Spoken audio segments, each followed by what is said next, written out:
먹고 살기 너무 바쁘면 아무리 좋은 법문도 듣기가 힘들어요. 수행을 안 하고 부처님 법문 듣다가도 깨달음을 얻는 분들이 되게 많이 나옵니다. 그러니까 지금 우리 입장에서 보면 좀 억울하죠. 우리 중생들은 항상 행복을 원합니다. 그렇죠? 네. 그리고 이 불행에서 벗어나서 행복을 원하는데, 우리 중생들이 원하는 행복이라는 게 굉장히 감각적인 욕망에 많이 빠져 있습니다. 예를 들어 돈, 권력, 명예, 사랑, 이런 어떤 감각적 욕망으로 가득한 게 흔히 중생들이 생각하는 욕망이죠. 근데 부처님께서는 이러한 감각적인 욕망은 영원한 행복이 될 수 없다고 항상 말씀하십니다. 돈이 있으면 좋죠. 실제로 돈이 많으면 좋지만 돈이 영원하지가 않아요. 또 재밌는 게 돈이 많은 사람들도 자기들 나름대로 다 힘들고 괴롭고 답답하다는 이야기를 자주 합니다. 네. 글쎄 우리도 돈 많고서 그런 얘기하면 우리도 차라리 좋을 텐데, 하여튼 돈 많은 사람들도 힘들다는 얘기하고, 권력도 명예도 그것도 영원한 것이 아니지 않습니까? 그리고 우리가 사랑하지만 사실 사랑도 영원하다 영원하지 않다. 예. 제 주변에 보면 이혼하신 분들이 많아요. 저는 이혼을 나쁘게 보지 않아요. 예, 2년 따라 만났다가 2년 따라 헤어지는 건데, 근데 이제 이혼이 나쁜 건 아니지만 제가 이렇게 물어봐요. 연애 결혼하셨냐, 중매 결혼하셨냐니까, 또 연애 결혼하셨다는 분들한테 연애 결혼할 때 얼마나 서로 사랑하셨냐 했더니 자기 온몸을 바쳐도 아깝지 않을 정도로 사랑을 했대요. 근데 뭐 하더라? 이혼하더라. 그러니까 사랑도 영원하다 영원하지 않다. 영원하지 않다. 물론 금슬 좋은 분들이 계세요. 예, 또 오손도손 평생 금슬 좋은 분들도 계시지만, 또 상당히 많은 숫자의 사람들이 젊었을 때 불같은 사랑을 해도 그게 또 영원한 것 같지만도 않더라. 그래서 부처님께서는 우리가 추구하는 감각적 욕망이라는 것은 영원한 행복이다 아니다, 아니라고 했습니다. 태어나고 죽고 또 태어나고 죽고 태어나고 죽는 우리의 수레바퀴와 같은 삶을 윤회라고 합니다. 이 윤회에서 펼쳐진 우리의 삶과 죽음이라는 것은 영원하다 영원하지 않다, 영원하지 않다.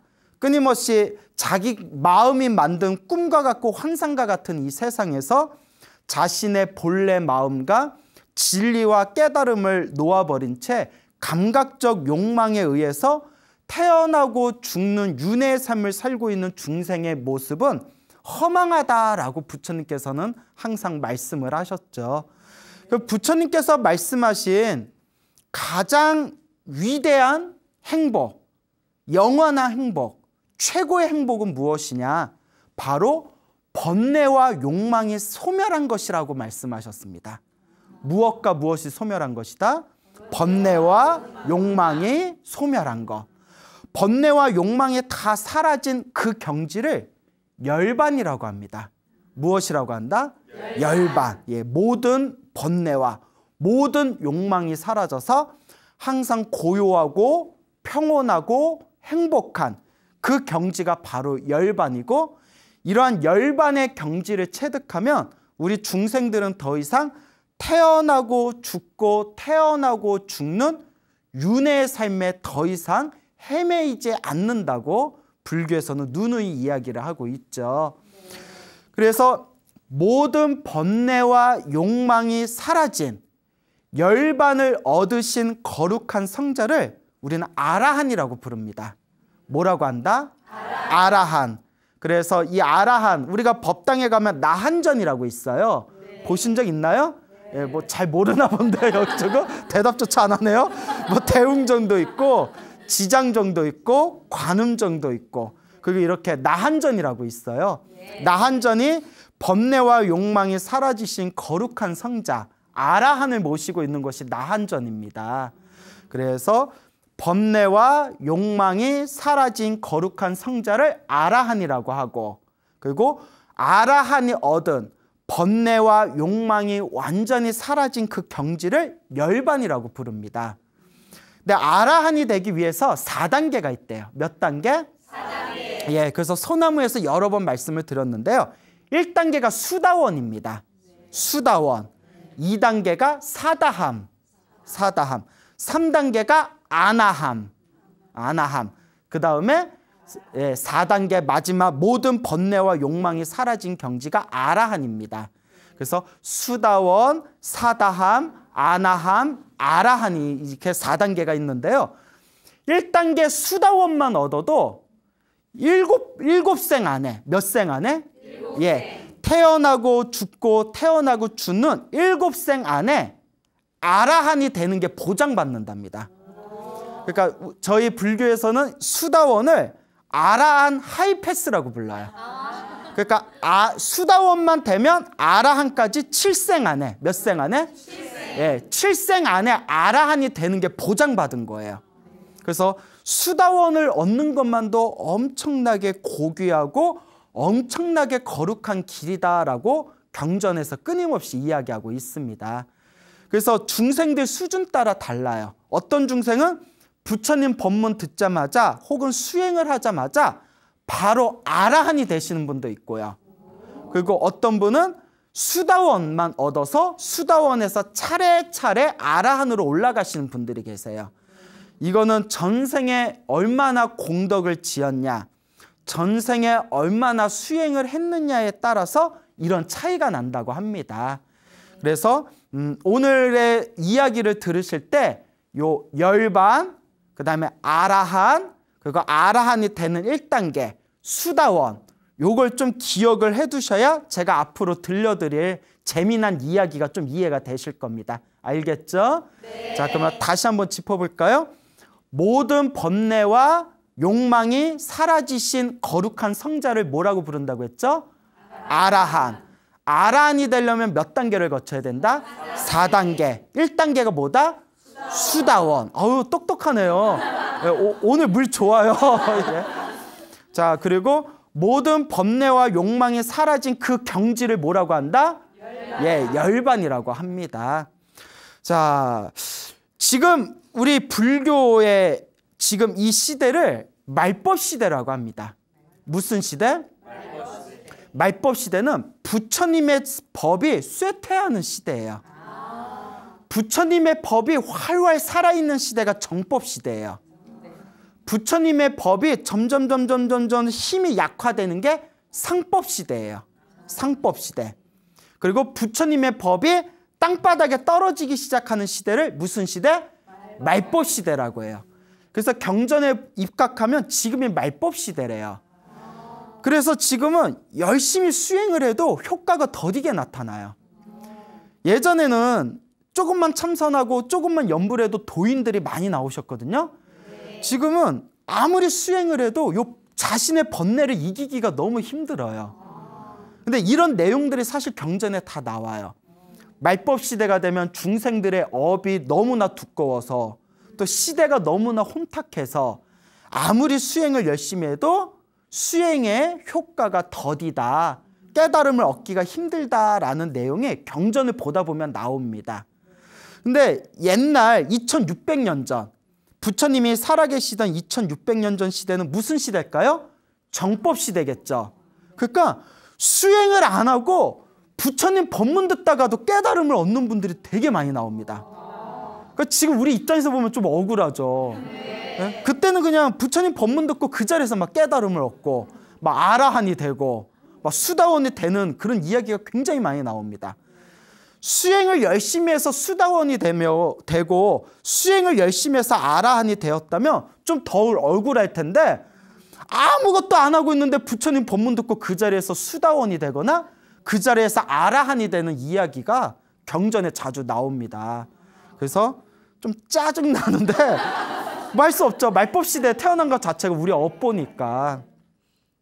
부처님 당시에 있었던 일입니다. 2600년 전 부처님 당시에 어떤 남녀가 서로 이제 결혼을 하게 됩니다. 결혼을 하면서 신부 쪽의 부모님이 결혼식 날 부처님을 초청합니다. 부처님을 초빙을 하는데 그 당시에는 인도에서는 아주 좋은 일이 있거나 축복받을 때 거룩한 성자를 모시는 것, 축제에 모시는 걸 굉장히 큰 영광으로 알았답니다.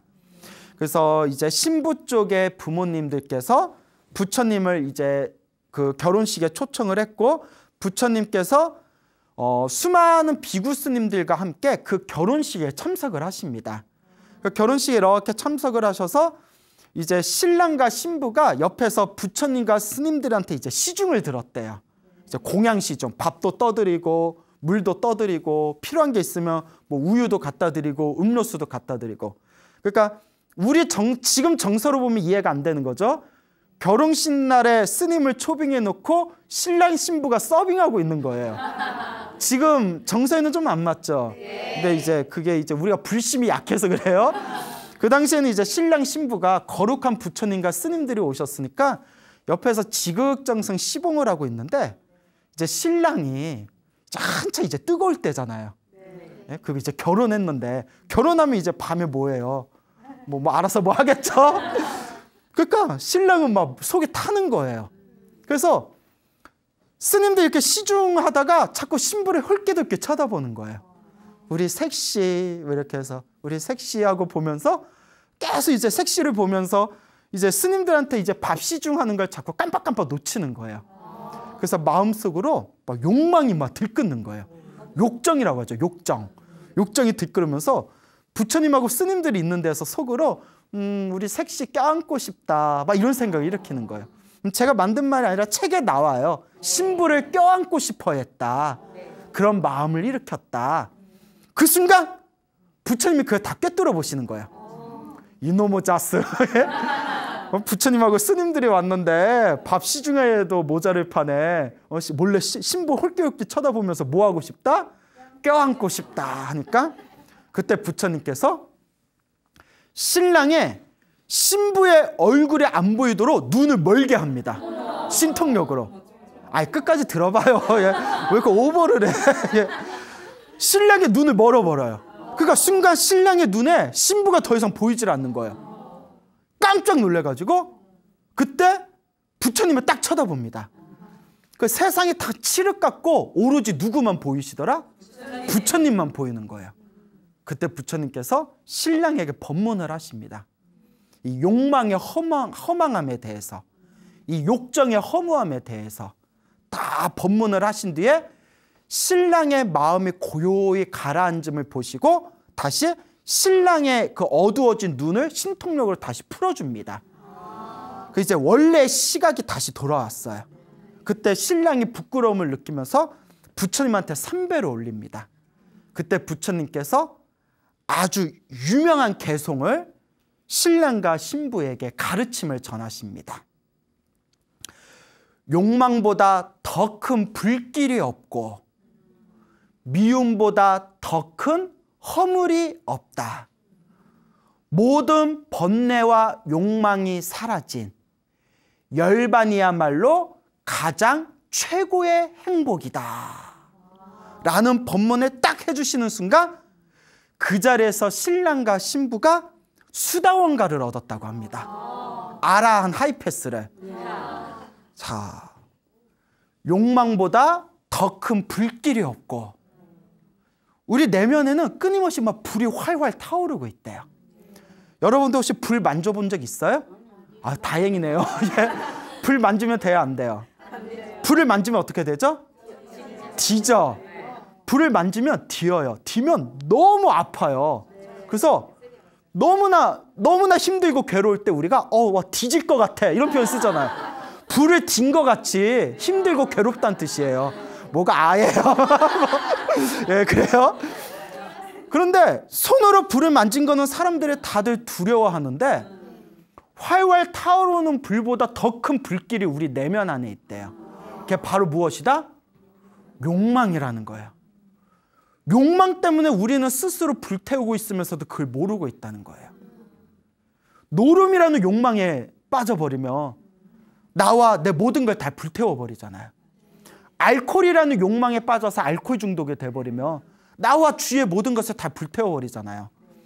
돈, 권력, 명예에 눈이 멀어가지고 돈과 권력과 명예라는 불길에 스스로 타버리면 결국 후회만이 남잖아요. 중생들은 욕망이라는 큰 불길을 안고 있으면서도 그것을 모르고 있다는 거예요. 내 안에 욕망이라는 큰 불길을 안고서 내 내면에서 끊임없는 불이 활활 타오르고 있는데도 중생들이여 어찌하여 그 불을 보지 못하는가 라고 부처님께서 말씀하시고 계십니다. 그래서 우리 내면에 번뇌와 욕망이라는 모든 불길, 탐욕과 성냄과 어리석음이라는 이 불이 완전히 소멸했을 때 우리는 그것을 뭐라고 부른다? 열반이라고 불러요. 그래서 열반을 산스크리트어로 니르바나라고 해요. 뭐라고 한다? 니르바나. 니르바나의 뜻이 불이 꺼지다라는 뜻이래요. 뭐가 꺼지다? 불이 꺼지다. 네. 불이 꺼지다라는 니르바나를 중국에서 열반이라고 발음을 했고, 이 열반이 바로 우리 내면의 탐욕과 성냄과 어리석음이라는 번뇌와 욕망의 불을 끄라는 그런 부처님의 말씀이 되겠습니다. 근데 이 이야기를 들으면서 제가 한 가지 짜증이 나더라고요. 짜증의 불길이 오르더라고요. 왜냐? 아니, 신랑이 법문 듣자마자 신랑하고 신부가 그 자리에서 수다원을 얻었잖아요. 네. 지들이 뭘 했다고? 예? 아, 부처님 시중 들다가 신부 쳐다보면서 껴안고 싶다 하고 있을 때 부처님한테 법문 듣고 그 자리에서 수다원을 얻었잖아요. 네. 짜증 나요, 안 나요? 나요. 별로 안 나는 것 같은데? 나만 나나? 전생에 닦은 게 있어서 그렇대요. 그냥 우연으로 그런 게 아니라 전생에 닦아놓은 공덕의 힘에 의해서 이번 생에 부처님의 법문을 듣자마자 그 자리에서 깨달음을 얻을 수가 있었다. 이번 생에 아무런 수행을 하지 않았는데도 부처님 법문을 듣자마자 깨달음을 얻었다는 것 자체가 전생에 무엇을 많이 했다? 수행을 많이 했다. 공덕을 많이 지었다라는 의미가 된답니다. 그래서 제가 항상 불자분들에게 이런 말씀을 드립니다. 지금 내가 연부를 하고, 지금 내가 수행을 하고, 지금 내가 공덕을 쌓아나가는 이 과정들이 당장은 의미가 없는 것처럼 보이고, 당장은 효과가 없는 것처럼 보이고, 당장은 뭐 아무런 힘을 발휘하지 못하는 것처럼 보인다 하더라도 내가 이번 생에 지어놓은 수행과 선업과 공덕의 힘은 허공으로 사라진다? 아니다.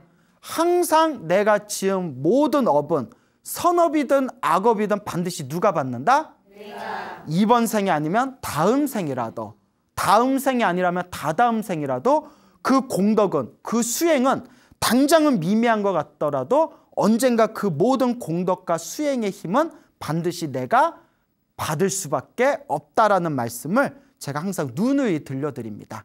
즉, 그 신랑이 부처님과 스님들을 모셔다 놓고 이렇게 공양 시중을 올리면서 음탕한 마음을 일으키면서 아우, 우리 신부 빨리 내가 껴안고 싶다라는 마음을 일으켰음에도 불구하고 부처님께서 그걸 다 꿰뚫어 보시고 부처님의 법문 한마디에 그 자리에서 아라한 하이패스, 수다원가를 그 자리에서 딱 얻을 수 있다는 것 자체가 그 신랑과 신부가 이미 언제 많이 닦았다? 전생에서부터 닦았다라는 겁니다. 즉 우리 불자님들도 지금 이번 생에, 지금 이 순간에 열심히 닦아 나오면 이번 생에 깨달음을 얻을 수도 있을 것이고, 혹 이번 생에 깨달음을 얻지 못했다 하더라도 다음 생, 다다음 생 내가 지어놓은 공덕만큼 누가 가져간다? 내가 가져가게 된다라는 이 삼세인과 과거, 현재, 미래 3세 인과 업보의 가르침을 절대 놓치지 마시길 바랍니다. 알겠죠? 네. 그래서 이와 같이 부처님의 법문을 들으면서 신랑과 신부는 그 자리에서 수다원가를 얻었다라는 이야기가 전해지고 있습니다. 부처님 당시에 있었던 일입니다. 부처님께서는 항상 새벽마다 가만히 앉으셔서 깊은 명상에 들어가신답니다. 그 깊은 명상에 들어가서 지혜의 그물을 세상에다가 던져 놓으신대요. 무엇의 그물을? 지혜의 그물을. 지혜의 그물을 세상에 딱 던져 놓고 그 지혜의 그물에 인연 따라 걸리는 중생을 그날 제도를 하신답니다. 부처님께서 새벽에 지혜의 그물, 그러니까 눈에 보이지 않는 지혜의 그물을 세상에 던져 놓고 인연 따라 광우스님이 그 그물에 걸리면 그날 누구를 제도하고? 광우스님을 제도하고, 그날에 혹은 어떤 남자 신도가 걸리면 남자 신도를 제도하고, 여자 신도가 걸리면 여자 신도를 제도하고, 산적이 걸리거나 악한 사람이 걸리면 산적이나 악한 사람을 제도하신다는 거예요. 그래서 그날 내가 어떤 중생을 제도해야 될 것인가 스스로 사유를 하시면서 세상에다 지혜의 그물을 던져 놓으시고, 근데 부처님이 던져 놓으신 지혜의 그물에 걸리는 사람 자체가 이미 부처님과 무엇이 있는 사람들이죠? 그렇죠. 인연이 있는 사람들이 걸리는 겁니다. 그래서 그날따라 부처님께서 새벽에 일어나셔서 깊은 명상에 들어가시면서 지혜의 그물을 세상에 던져 놓으십니다. 그때 저 멀리 떨어진 어느 시골 마을에 어느 농부가 그 부처님의 지혜의 그물에 딱 걸리게 됩니다. 그때 부처님께서 당신의 지혜의 그물에 걸린 그 농부를 가만히 신통력으로 살펴보면서, 아, 이 농부가 오늘 깨달음을 얻을 인연이 있겠구나 라는 것을 꿰뚫어 보시고, 그 한 명의 농부를 제도하기 위해서 부처님께서 그 시골 마을 먼 길을 직접 걸어가십니다. 수많은 스님들을 데리고 수많은 스님들과 함께 그 시골 마을을 천천히 걸어서 한참 동안 걸어서 그 시골 마을에 딱 도착을 하시게 됩니다. 그 시골 마을에서는 와, 이런 조그만 촌구석에 이렇게 위대하신 부처님과 스님들이 직접 오셨구나 하면서 이제 축제 분위기였겠죠. 그래서 부처님을 위해서 이렇게 공양을 이제 준비를 합니다. 점심을 드려야 되니까. 그때 그 부처님의 지혜의 그물에 걸렸던 농부는 부처님이 자기 때문에 왔다는 걸 꿈에도 모르는 거예요. 그렇죠? 모르겠죠. 그래서 부처님이 우리 이 시골 마을에 오셨다고 하니 내 부처님께 가서 법문을 들어야 되겠다 라고 마음 먹었는데 외양간에 소가 한 마리 없어진 거예요. 아마 새벽에 어디 소가 몰래 도망을 갔나 봐요. 그때 고민에 빠집니다. 법문을 들으러 갈까? 소를 잡으러 갈까? 법문을 들으러 갈까? 소를 잡으러 갈까? 농부는 소를 잡으러 가기를 선택합니다. 이게 가난한 사람의 비애예요. 부자라면 소가 한 마리 있든 없든 그냥 누구 법문 들으러 가면 돼요? 그냥 부처님 법문 들어가면 돼요. 부자한테는 소 한 마리가 큰 의미가 없거든요. 언제 오실지 모르는 부처님의 법문을 듣는 게 더 중요하잖아요. 하지만 가난한 사람은 그러기가 힘들어요. 소 한 마리 한 마리가 전 재산이거든요. 그래서 눈물을 머금고 나는 처자식을 먹여 살려야 되니 일단 소부터 찾아야 되겠다 하고 산으로 소를 찾으러 갑니다. 그래서 우리가 부처님의 법문을 듣고 부처님의 가르침을 공부하고 내가 내 시간을 쪼개서 수행할 수 있다는 것 자체가 복이 있어야 돼요. 제가 항상 불자들한테 하는 얘기가 있어요. 복이 없으면 수행하기도 힘들다. 먹고 살기 너무 바쁘면 절에 가기가 힘들어요. 먹고 살기 너무 바쁘면 아무리 좋은 법문도 듣기가 힘들어요. 너무나 먹고 살기 바쁘면 하루에 1시간, 2시간 시간 내서 염불을 하거나 절을 하거나 수행을 하기가 힘듭니다. 그래서 이 이야기는 광우스님의 이야기가 아니라 옛날부터 수많은 선지식 분들께서 항상 하시던 말씀이 수행도 뭐가 있어야 할 수 있다? 복이 있어야 할 수 있다. 시간복도 있어야 되지. 또 주변에 스승복도 있어야 되지. 도반복도 있어야 되지.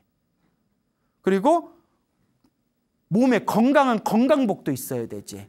그거 먹고 사는 게 어느 정도 해결되는 재물복도 있어야 되지. 그 복이 없으면 수행하기가 힘듭니다. 그래서 불자분들한테 제가 항상 하는 이야기가 있어요. 복이 없어서 수행하기가 힘들면 그렇다고 수행을 포기하면 된다, 안 된다? 안 된다. 내가 전생에 지어놓은 복이 없어서 항상 생활에 쫓겨가지고 이와 같이 수행하기가 힘들구나. 그러니 이번 생이라도 무엇을 열심히 지어야 되겠구나? 복을 열심히 지어야 되겠구나 라는 마음을 자꾸 일으켜야 된다라고 제가 누누이 말씀드립니다. 그렇기 때문에 지금 이 소나무를 보시는 많은 불자분들이 소나무를 들을 수 있는 시간이 있다는 것 자체 그래도 좀 복은 있는 거예요. 그리고 소나무를 만나서 이렇게 부처님의 법문을 공부할 수 있다는 것도 어느 정도 복은 있는 거예요. 근데 제가 항상 드리는 얘기가 있어요. 듣는 것만으로는 부족하다. 듣고 뭐 해야 된다? 실천하고 수행해야 된다. 그래서 항상 이 소나무 프로그램을 보시는 불자님들께 꼭 드리고 싶은 얘기가 복을 지어라. 복이 있어야 모두 할 수 있다. 수행할 수 있다. 그리고 듣는 걸로 만족하지 말아라. 그냥 재미난 이야기 들었다 하고 그냥 한 귀로 흘러버리지 말고 듣고 들었으면 끊임없이 사유하면서 실천하고 수행해라 라는 말씀을 제가 꼭 당부드리는 바입니다. 자, 그래서 이 농부가 산으로 이제 소를 찾으러 갔을 때 부처님과 스님들께서 광장에 앉아서 수많은 그 시골 마을에 신도님들이 이렇게 올리는 공약물을 다 드시고 나서 잠시 이렇게 침묵에 빠지십니다. 원래 부처님의 법은 공양을 드시고 나서는 신도들에게 법문을 해주는 게 부처님 가르침의 중요한 법도예요. 신도는 부처님과 스님들과 수행자들에게 공양을 올리고 공양을 드신 부처님과 스님들과 수행자들은 그 공양의 대가로 신도들이 올바른 길을 갈 수 있고 복과 선악과 공덕을 쌓을 수 있는 법문을 해주는 게 부처님의 법도입니다. 근데 부처님께서 공양을 드시고 법문을 해주셔야 되는데 법문을 안 하고 가만히 침묵을 지키고 있는 거예요. 그래서 사람들이 수군덕 수군덕 수군덕 거리겠죠. 그때 부처님께서 다음과 같이 이야기하십니다. 내가 이 마을에 멀리 걸어서 온 이유는 누군가를 위해서 온 것이다. 근데 그 누군가가 아직 이 자리에 오지 않았다. 그 사람이 올 때까지 나는 침묵을 지킬 것이다. 그때 가까스로 이제 소를 잡아가지고 소를 외양간에다 집어넣고 딱 봤더니 점심시간이 훌쩍 지나가 있는 거예요. 그때 그 농부가 지금 관장에 부처님과 스님들이 계실 텐데 아마 법문이 거의 끝났을 것이다. 그래도 얼굴이라도 한번 뵙자. 그래도 멀리서라도 얼굴이라도 한번 뵈야 되지 않겠냐. 부처님 가시기 전에 얼굴을 뵙자 하고 관장에 딱 갔더니 부처님이 그대로 앉아 계시는 거예요. 농부는 모르고 있는 거예요. 자기 때문에 그렇게 앉아 계시는 거예요. 근데 알았으면 엄청 감동이었을 것 같아요. 그래서 뭐 어리둥절하고 있는데 이제 부처님이 자기가 기다렸던 농부가 딱 왔으니까 법문을 해야 되잖아요. 근데 부처님은 모든 걸 다 꿰뚫어 보시는 거예요. 그때 농부가 너무나 배가 고파서 부처님이 법문을 해도 배고픔 때문에 집중할 수 없을 거라는 걸 꿰뚫어 보세요. 그러니까 그 농부의 배에서 막 꼬르륵 꼬르륵 소리가 나니까 그때 부처님께서 다음과 같이 이야기하십니다. 혹시 스님들에게 공양 올리고 남은 음식이 있는가? 그때 공양을 담당했던 공양 담당자가 깨끗한 음식이 아직 남아 있습니다. 그 깨끗한 음식을 저 농부에게 좀 갖다 줘라. 그래서 이제 먹을 걸 주니까 농부가 막 그 허겁지겁 먹은 거예요. 허겁지겁 먹고 양치질을 깨끗하게 한 뒤에 다시 부처님 앞에 딱 앉습니다. 그때 부처님께서 법문을 설하십니다.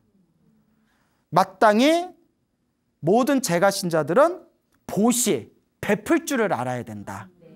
보시하고 계율을 잘 지켜야 된다. 계율을 잘 지키고 항상 참아야 된다. 분노를 일으키지 말고 화를 일으키지 말고 참아야 된다. 그래서 보시해라, 베풀어라, 계율을 지켜라. 그리고 화를 내지 말아라, 인욕해라.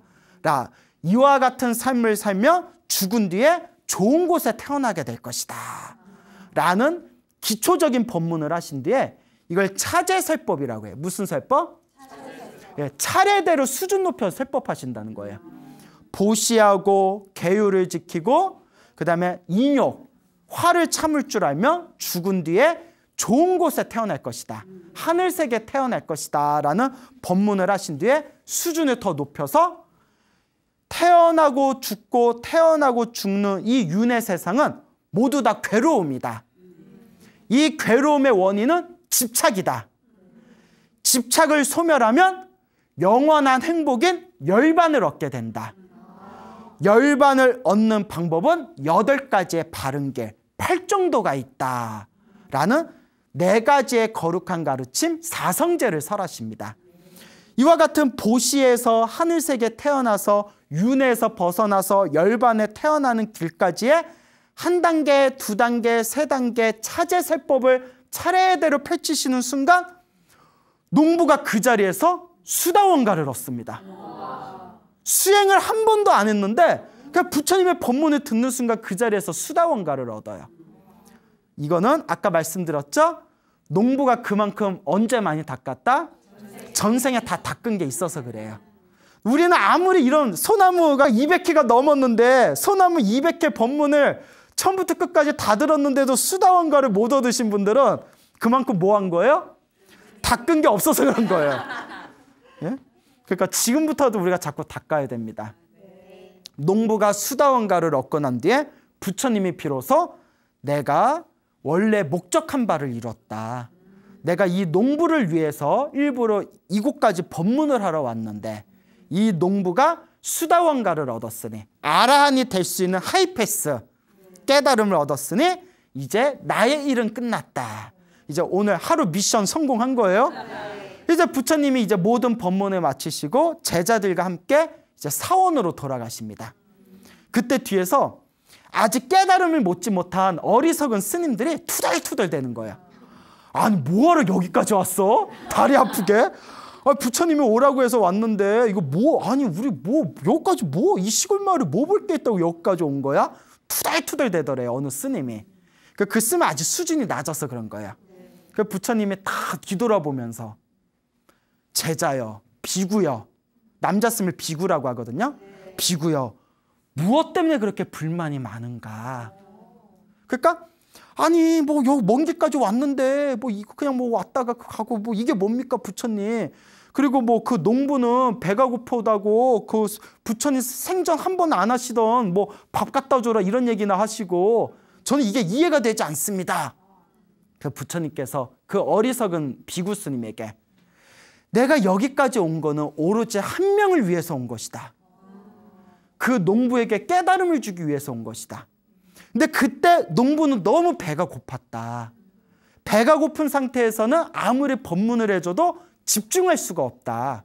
그러니까 여러분 끼니 거르지 마시고 잘 드셔야 돼요.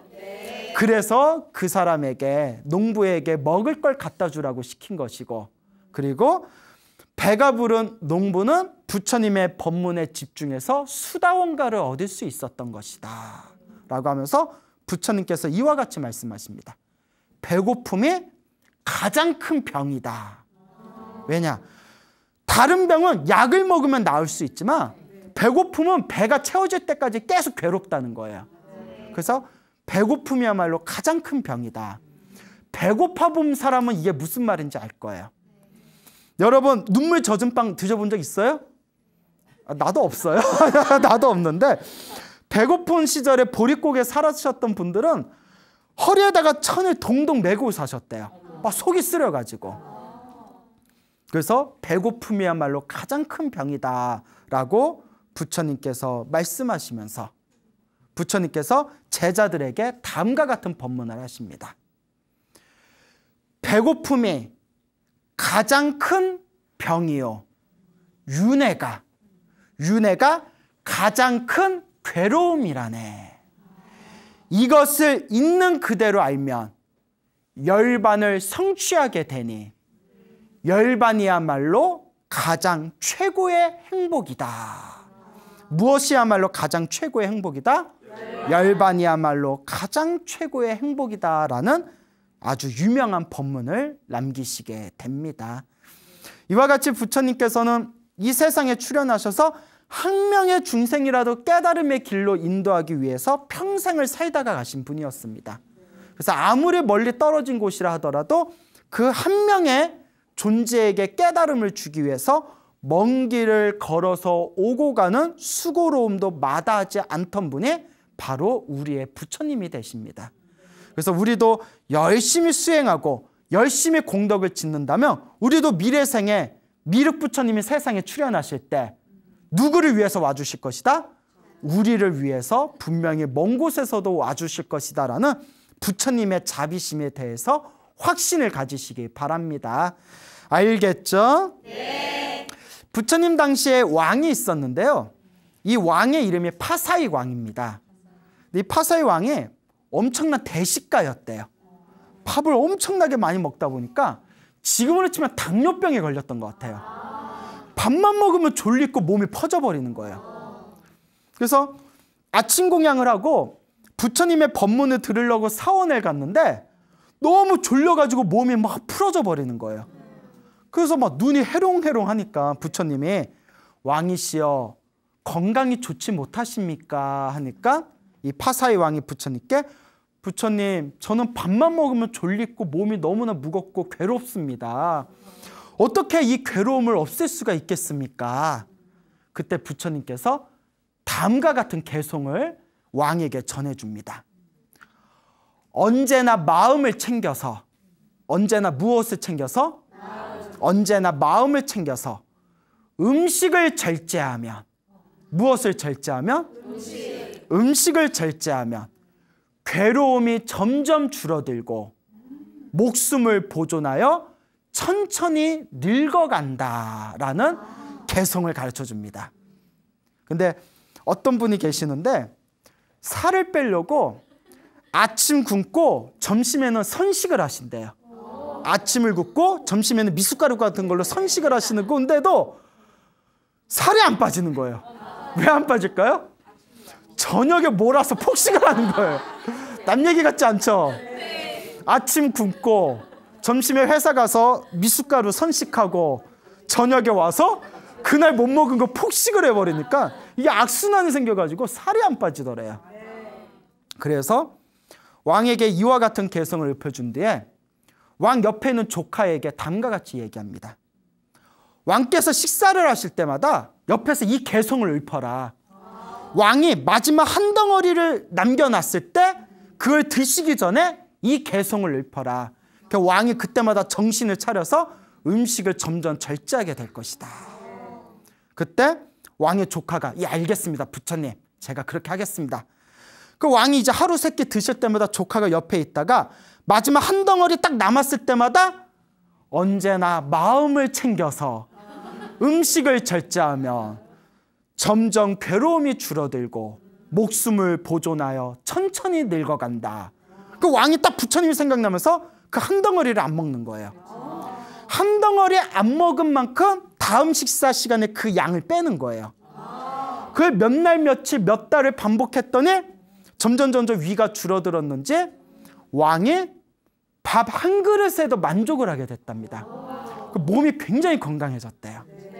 그래서 왕이 건강해진 몸으로 부처님께 자랑을 했더니 부처님께서 다음과 같은 유명한 개송을 왕에게 전해줍니다. 한번 잘 들어보세요. 건강이 무엇이? 건강이 으뜸가는 이익이요. 건강이 으뜸가는 이익이요. 만족이 으뜸가는 재산이요. 신뢰가 무엇이? 신뢰가 으뜸가는 친척이니. 건강이야말로 가장 으뜸가는 이익이고 건강을 잃으면 다 잃는 거예요.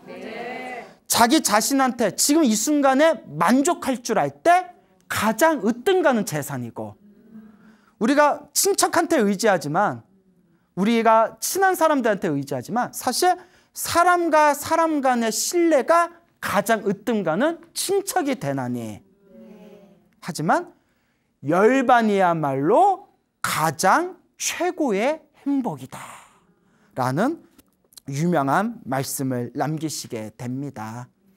그래서 부처님은 이와 같이 부처님의 팔만대장경을 통해서 중생들한테 돈 많이 버는 법도 가르쳐 주시고 부처님 경전 보면 돈 많이 버는 법 나와요. 그리고 소원 성취하는 법도 가르쳐 주시고 귀신 쫓아내는 법도 가르쳐 주시고 별의별 내용 다 많아요. 몸이 건강해지는 방법도 가르쳐 주셨어요. 팔만대장경에 보면 별의별 내용이 다 나와요. 나중에는 어떤 내용이 나오냐면 막 이런 얘기도 되나? 정력이 세지는 내용도 나와요. 진짜 밀교경전에 보면 그런 내용이 나와요. 그래서 부처님이 정말 이런 걸 설명하셨을까? 내가 의심이 될 정도로 별의별 내용이 다 나와요. 팔만대장경을 보면. 하지만 부처님의 팔만대장경에서 한결같이 이야기하는 내용이 있습니다. 모든 것 중에서 가장 최고의 행복은 무엇이다? 열반이다. 열반이야말로 가장 최고의 행복이다라고 누누이 말씀하시고 계십니다. 그래서 우리 불자 여러분들, 이번 생에 소원 성취하는 것도 중요해요. 이번 생에 내 자식이 좋은 대학 가는 것도 중요해요. 이번 생에 사업이 성공하고 큰 부자가 되는 것도 중요해요. 이번 생에 돈과 권력과 명예를 얻는 것도 물론 중요해요. 하지만 그 모든 것은 영원하다, 영원하지 않다. 영원하지 않다. 결코 영원하지 않습니다. 그래서 부처님은 영원한 행복은 오직 열반이라고 말씀하셨습니다. 그래서 우리 불자님들도 수준을 쑥쑥 높이셔서 우리 자식 잘 되게 해주세요. 우리 남편 사업 성공하게 해주세요. 돈과 권력과 명예를 얻게 해주세요.